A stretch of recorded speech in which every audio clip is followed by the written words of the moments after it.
Hello. All right, you guys, this week, authors from all over the world will be coming to Tucson and stopping by the Morning Blend to gear up for the huge Tucson Festival of Books going on this upcoming weekend. Now, many of us will walk away from the event with new books in hand. So today, our organizing guru, Jennifer Phelps, is going to give us tips on how to kind of manage all of them. Absolutely, we want to make room. Yeah, we got to get rid of some stuff for the new stuff.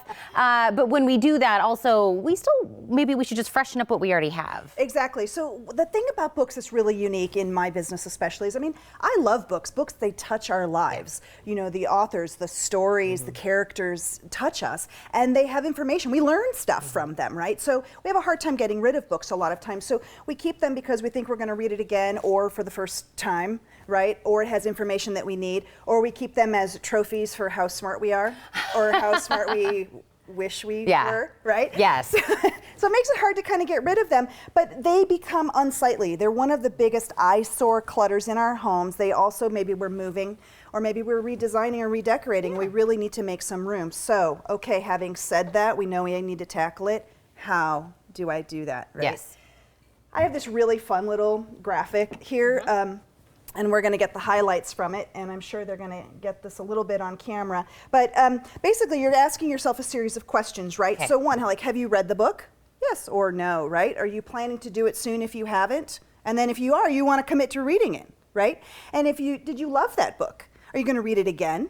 Does it have information in it, say, for work that you need, right? Is it rare? Is it, or is it something that information can be found elsewhere? Right? So you answer these series of questions, and really what you're going to get down to is you're going to keep it if you love it, if you need it, right? If you're going to read it again, and if you can't find that information elsewhere, for example, right? Or if you're going to get rid of it, if you're not reading it, you're not going to read it, really, you aren't going to read it. You're not going to read it. And we don't love all of our books the same, frankly. We have books that we love, and we have books that just sit on our shelves, and we got them where they were given to us. A client of mine, her mother-in-law gave her a bunch of books, and she's afraid to get rid of them. I said, you have permission. I said, you have permission to get rid of those books your mother-in-law gave you that you don't even like. And so, you know, if you can find that information elsewhere, it's okay to move those along. So that's really important. It's really hard to do that sometimes objectively, but this gives us sort of a go-to, something to bounce it off of. All right, so now we have a flowcharty of, you know, should it go, should it stay? It'll be on my website too. It'll be on your website, of course. And if we were talking about needing information for future use, actually, this makes me think about that. Cookbooks actually, to me, falls underneath that category because that's what I have a ton of. Food porn. Yeah, basically. That's what it is to me. Yeah. I keep my cookbooks. I can't let go of them, right? There is a lot of stuff you can get online. There's a lot of stuff you can get on Kindle. There's a lot of stuff you can get online. But books with the photos, I love, love, love them, right? But, you know, there's a lot of medical stuff. There's a lot of professional information that we've received that is out of date. It will never be back. We have more information online.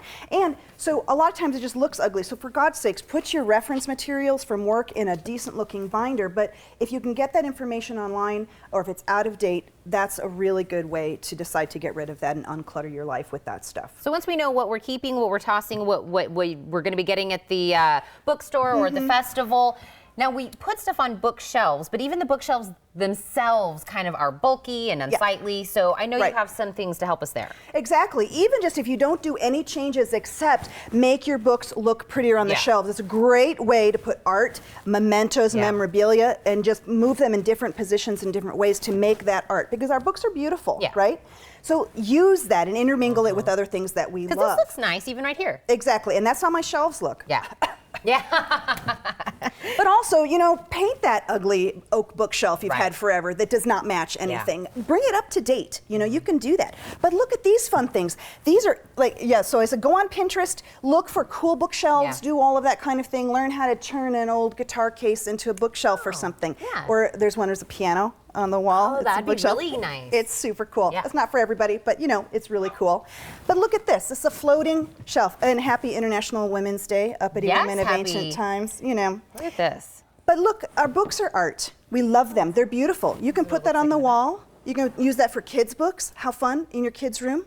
Perfect. Right? And look at this one. It's a stack You can So see if you can this lift is that. And look, it looks like it's just floating on the wall. And then if you put, and you just more cover books, and it all. gets rid of the That's right. backing of it. Exactly. So Boom. on the wall, beautiful. Your books are beautiful. Let them be like art in your home. It's a great way to do that. I like Don't this. hurt yourself. That's I it. know. Yeah. I got to hurt back. Exactly.